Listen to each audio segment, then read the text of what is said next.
Moçada do segundo ano, tudo bem? Então, nós estamos no nosso último vídeo do terceiro bimestre e eu espero que vocês estejam conseguindo acompanhar as atividades, até porque elas são poucas por semana, né? Então, se você não estiver conseguindo acompanhar, você dê um jeito, que é melhor você entregar atrasado do que não entregar, certo? E quando vocês mandam para a plataforma, a gente entra para ver os alunos que fizeram as atividades. Quando a atividade está totalmente incorreta ou não está feita, a gente devolve e coloca um recadinho. Tipo, não veio anexo, a atividade está errada, refazer e tal. Quando a gente só envia de volta, é para limpar aquele campo para os próximos alunos que não fizeram mandar. Professora, mas se você não devolver, os meninos que não fizeram não conseguem mandar? Consegue, mas é para a gente não estar olhando os mesmos nomes que já fizeram, entendeu? Aí a área fica limpa e a gente recebe os novos alunos, tá bom? Então, vamos lá para o nosso último slide do terceiro bimestre. Essa semana agora a gente já está com uma ordem aí de fazer a apostila do quarto bimestre, então nós vamos continuar nesse ritmo, né? Desculpa, eu fico muito tempo na frente do computador, me dá sono. A gente vai ficar nesse ritmo aqui até o fechamento do ano aí, que nós já estamos quase, né? Então, vamos que vamos. Para ano que vem a gente tá firme e forte, beleza? Então, vamos lá. A questão 21 diz assim: o capitalismo ganhou espaços no mercado europeu com a industrialização de várias regiões. Mesmo com a divulgação das suas conquistas, recebia críticas de muitos teóricos. Por exemplo, os marxistas, né, que são as pessoas que seguiam e seguem as teorias de Karl Marx. O que eles diziam? Os marxistas acusavam o capitalismo de explorar os trabalhadores e provocar desigualdades sociais. Eles estão corretíssimos. Por quê? O capitalismo, o que é a premissa dele? É a lei da oferta e da procura. O capitalismo visa lucro. Então, para que se tenha o capitalismo, nós temos que ter os donos dos meios de produção e a mão de obra trabalhadora. Vocês acham que a mão de obra trabalhadora são os donos dos meios de produção? Claro que não, né? A mão de obra aí é nossa, que nós não temos maquinários, nós não temos indústrias, não temos empresas. Então, a gente vende a nossa força de trabalho. E aí, o capitalismo explora? Explora. Só que com o consentimento do trabalhador. Por exemplo, tem trabalhador que vende suas férias, ao invés de descansar. Tem trabalhador que vai fazer hora extra. Gente, vendendo férias, fazendo hora extra, tudo. Quem ganha é o dono dos meios de produção, os caras, os donos das indústrias, os donos dos maquinários. Você está vendendo a sua força de trabalho, você recebe, né? O salário mínimo. A cotação nossa mínima de salário para alguém é o mínimo, né? Dentro do nosso país. Por isso é que ele é chamado de mínimo, tá? E provocar desigualdades sociais. Exatamente. O capitalismo, ele é isso mesmo. Ele provoca desigualdade social. Senão, ele não é capitalismo. Já ouviu aquela frase que diz assim que você vale o que você tem no bolso? Aí o povo fica, vixe, tô valendo nada. Vixe, tô valendo 10 centavos. Então, essa desigualdade social, ela é sim provocada pelo capitalismo. Porque quanto mais a pessoa tem, mais ela vai querer. Quanto mais ela ganha, mais ela quer ganhar. É incrível que quanto mais você ganha, mais você consegue transformar em mais riquezas, entendeu? E aí o que acontece? O capitalismo, nessa parte, os marxistas estão corretíssimos. E essas desigualdades sociais, elas tendem a se tornar cada vez mais gritantes aos nossos olhos. A gente tem tipos de moradia, bairros, restaurantes, hotéis, que só de você olhar, você sabe para qual classe social que é aquilo ali. Alguns tipos de viagem, você fala, nossa, viagem aí, um pobre não faz essa viagem, não. Por que não pode? Porque Não pode ir, não, porque ele não consegue financeiramente. Então, isso sim é culpa do capitalismo, beleza? Então, vamos lá. Questão 22. As ideias de diversas correntes marxistas deram as bases teóricas das grandes revoluções políticas do século XX. Ou seja, as correntes marxistas aí, né? Quais são as grandes revoluções políticas do século XX? A Revolução Russa de 1917, a Chinesa de 1949 e a Cubana de 1959. Nos 3 exemplos citados, a inspiração marxista pode ser identificada de que maneira? No combate ao capitalismo. Por que no combate ao capitalismo? Por que Rússia, né? China e Cuba são países socialistas, certo? Cuba agora que está mudando, né? Recentemente, mas até então o socialismo é o contrário do capitalismo. A gente já havia falado isso. Então, no combate ao capitalismo, visando a formação de um mundo novo que aboliria as desigualdades sociais e integraria o proletariado no cenário da política. Gente, o capitalismo é assim, ó, é a lei da oferta e da procura, ele visa lucro, a concorrência livre, né? Você pode abrir uma pastelaria do lado de mais outra, que tem outra, a livre concorrência. Então, nós temos, como é que fala? Inflação, tudo sobe. Você consegue acompanhar tudo no mundo capitalista se você tiver dinheiro. Se você não tiver, você vai ficando à margem da sociedade. No socialismo, teria-se tudo seria do Estado, ou seja, nós não teríamos indústrias, não teríamos empresas, teria uma empresa, tipo indústria alimentícia, uma indústria têxtil, uma indústria de calçado. Por quê? Porque não tem concorrência. O Estado, que seria as pessoas que estariam lá em cima, tomaria conta de tudo. Só que esse socialismo aí, ele é utópico. Porque quando a gente fala de pessoas, essas pessoas vão deixar o poder subir a cabeça. E é claro que elas vão ter uma vantagem em cima das outras.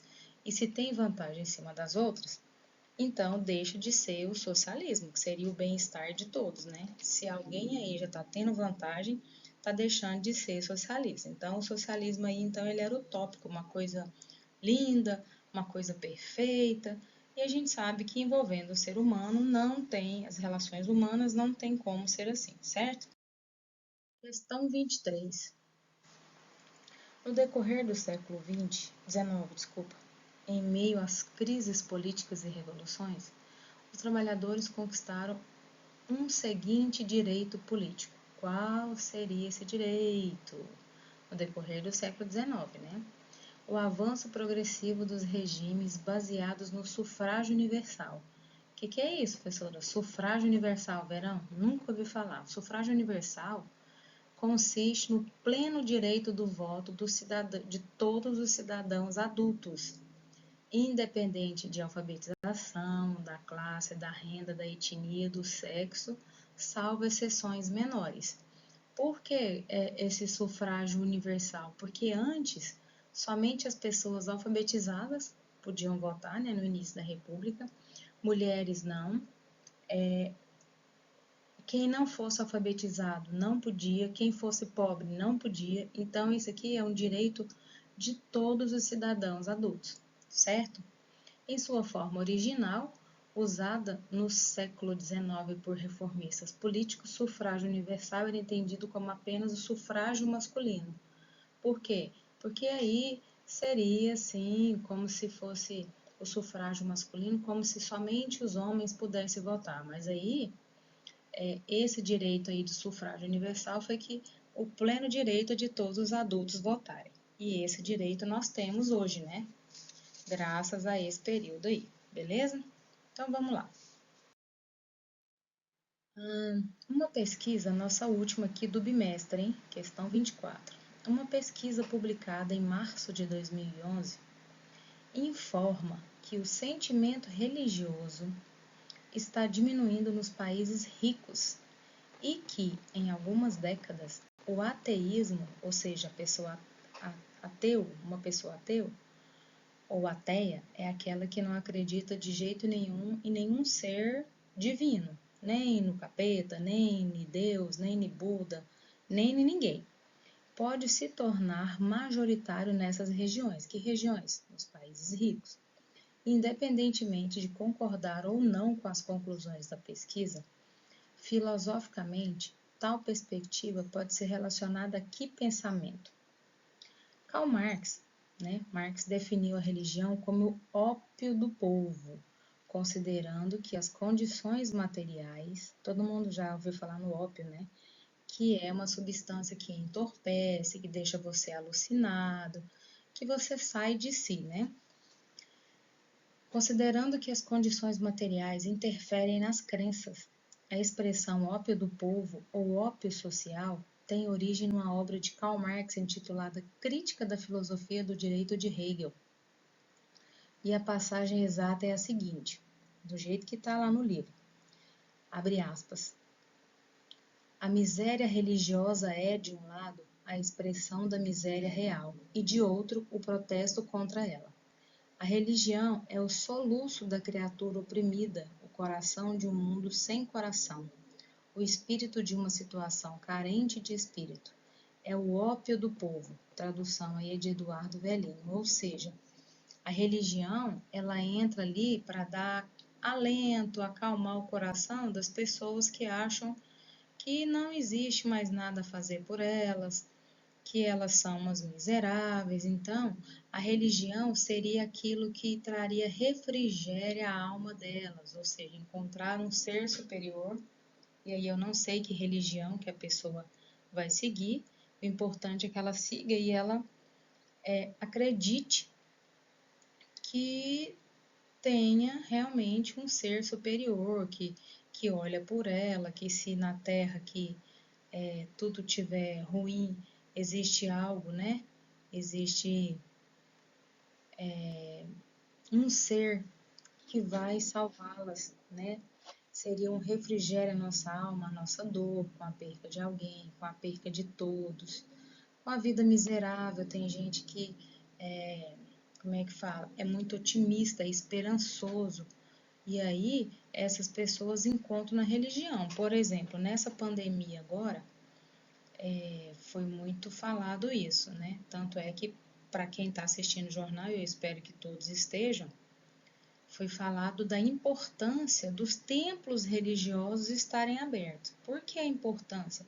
Porque a pessoa já está no isolamento social, tem gente que mora sozinha, tem gente que ficou sozinha, tem gente que aumentou várias síndromes, teve doença porque fica sozinho e fica apavorado, com medo de morrer, pensando que é o fim do mundo, e nananã.